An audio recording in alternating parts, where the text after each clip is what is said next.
Ah, okay. So itong kapitan na to, pamangkin niya tong chismosa at hindi marunong magbayad ng utang. Apo, sir. Pero wala kang utang. Tama? Samantalang ito, gusto magpabida, puno naman ng utang, ayaw pa magsibayad ng mga utang ng ina na to.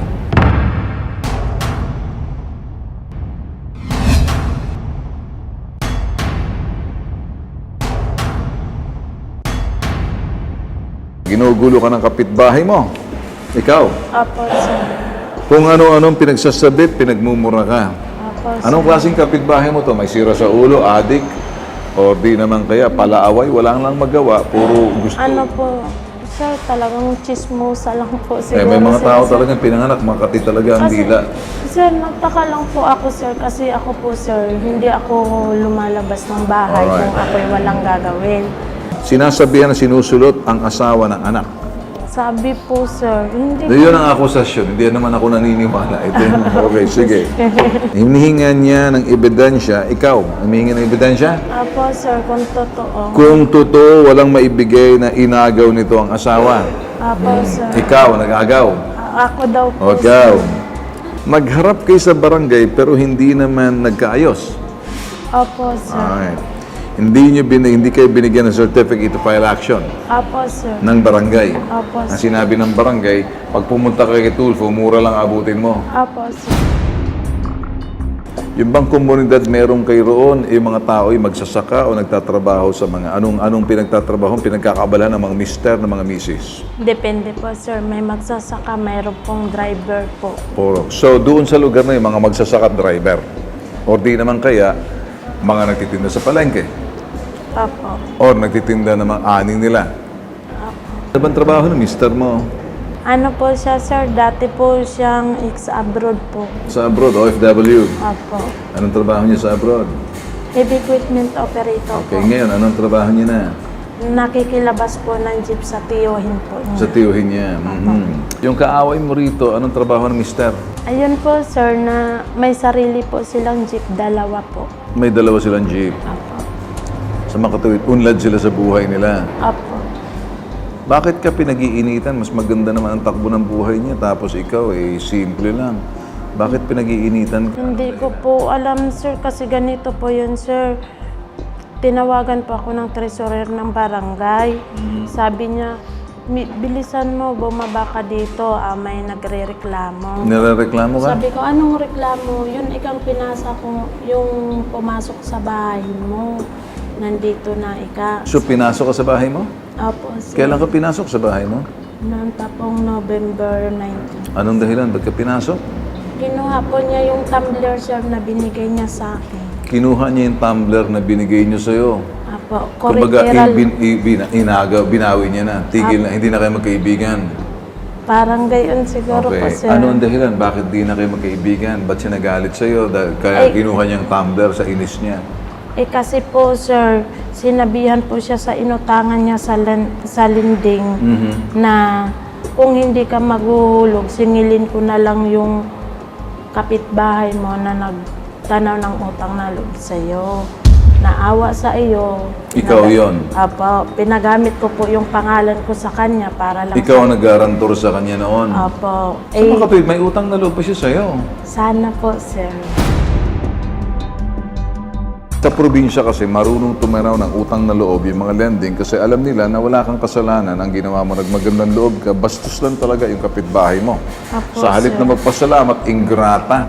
Sa halip nagsabi dahil sa iyo, hindi ako makautang. Ikaw pa nga ang dapat magsabing napakawalang hiya mo. Sana nga. Kung hindi dahil sa hindi ka makautang, pwede mong sumbatan pero hindi mo ginawa, okay lang. Okay yon. Alright, sige, naintindihan kita. Ano bang utang niyo sa lending? Sa mga sasakyan na binili? Hindi po, sir. Pira po, sir. Pera. Apo, sir. So nangungutang sila ng pera sa lending, ikaw pa rin ang garantor. Apo, sir. Tapos nung sinabihan sila ng lending, ikaw na lang ang sisingilin. Apo, sir. Sabi po kasi ng lending, kung ayaw mo maghulog, doon na ako sa nagarantor sa iyo. Kaya karapatan ng lender yun kasi pag medyo yung nangutang ayaw magbayad, kung sino yung tumayong garantor, yun ang magiging mananagot. Ikaw yun. Apo, sir. Kaya lang mabait yung lending mo, nakita Mas angat siya sa buhay, mas marami siya. Ang problema sa kanya, hindi siya marunong magbayad ng utang. Apo, sir. So nagalit siya.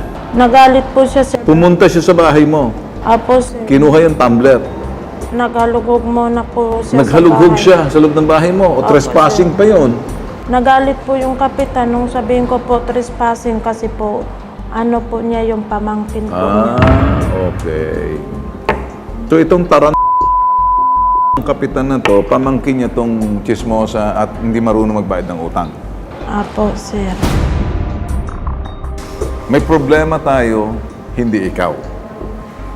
Ikaw ang mas malawak ng pag-unawa, ikaw ang mas edukado, ikaw ang mas desente, ikaw ang mas mabait. Ikaw ang mabait. Mabait ang kang pagkatao, mahinhin ka, mahiyain ka pa, hindi ka kapal mukha. Hindi ka yung, hindi ka na, siya, chismosa, makapal ang mukha, irresponsable, ayaw magbayad ng utang. Sobrang kapal ang mukha. Ito naman yung taran sintidor na kanyang kabarangay chairman, ayaw ka lang makaabot sa kasi malalantad yung kanilang itinatagong sekretong baho. At ang baho, bastos. Bastos na angkan. Opo, sir. Pinagalitan po ako ni kapitan. So ngayon, nagre-reklamo ko sa akin. Kaya kanina tanong ko kung anong klaseng tao ang mga nasa lugar ninyo para malaman ko at para medyo makita ko kung anong hakbang na gagawin ko. Dahil ikaw desente, ikaw ang matino, mas edukada ka, may pananagutan ka, marunong kang yung baga kung ay pananagutan na responsibilidad ginagawa mo. Kahit na mahirap ka, sinasabi mo, kuminsan nga, pero wala kang utang. Tama? Samantalang ito, gusto magpabida, puno naman ng utang, ayaw pa magsibayad ng mga utang ng ina na to. Itatrato ko ang iyong problema, parang ama mo na lang ako. Okay? Magsasabi sa'yo na may dunong at may alam at alam ang bawat kultura at pinag-aaralang kilos at galaw ng mga tao sa isang komunidad. Ang komunidad ninyo, maraming walang magawa, maraming chismosa.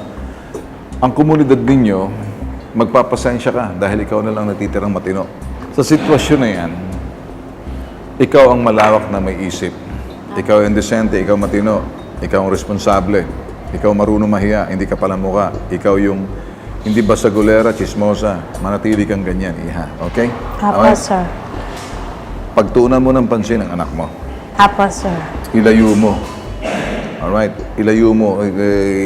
Focus ka lang doon. Ang mga bastos at miserable ang buhay, gusto nilang miserable sila at parang mga talangka, hinihila pababa ang sino man na umaangat. Isa ka sa umaangat, hinihila ka pababa. So lumayo ka na lang. Apo, sir. Huwag kang mag-ugaling talangka. Nakita mo talangka, nagila. Pag nilagay mo sa kaldero, nauuna, itinata. Apo, Ganon. sir. Okay, so ganito lang aking sasabihin. Mas decente ka, matino ka, lumayo ka. Huwag ka na magsampa ng kaso dahil hahaba. Apo, sir. Wala nang katapusan.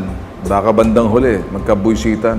Lalaki pa yan, magkapatayan pa kayo. Tsaka si mister, pumasok na, makikialam na. Pamilya-pamilya na, kakalat yung dugo. Iwasan nyo. Hindi sa pagiging diwag, wais ka lang eh. Apo, sir.